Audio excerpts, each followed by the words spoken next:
শেখ হাসিনা যদি আসতে চায় ওর মারে ভাবে এই রিক্সাওয়ালা সব শেখ হাসিনার গদিত বসায় দিব, শেখ হাসিনা গদিত বসায় দিব, তারপরে আমাকে রিক্সাও শেখ হাসিনা উঠায় দিব, তাতেও কোনো আপত্তি নাই। তবে এই দেশে কোনো চোর রাখতে চাই না, কারণ এই চোরের লেগে আমি পেটে খাওয়ান পাই না, বুঝেন না?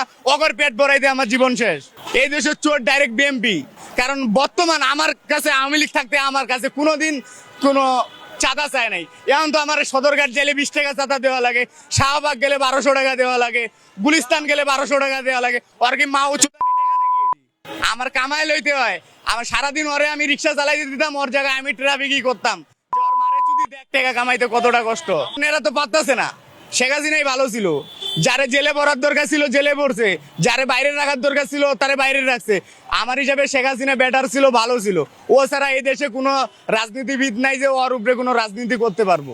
শেখ হাসিনার উপরে কোনো রাজনীতিবিদ নাই, এ বাংলাদেশের ভিতরে নাই, আর জন্মও নেবো না।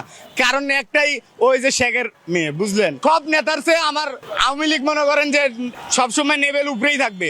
কারণ এই দেশে যা করছে ওদেরকে 100 বছর চ্যালেঞ্জ করলাম, 100 বছরে যদি পারে, বাদ দিলাম। এই যে ফ্লাইওভার করছে না, ফ্লাইওভারে যেগুলো খুঁড়ি করছে না, এই খুঁড়িগুলো ওরা করে দেখা তাই হইব। এই লাগবো না ফ্লাইওভার করা।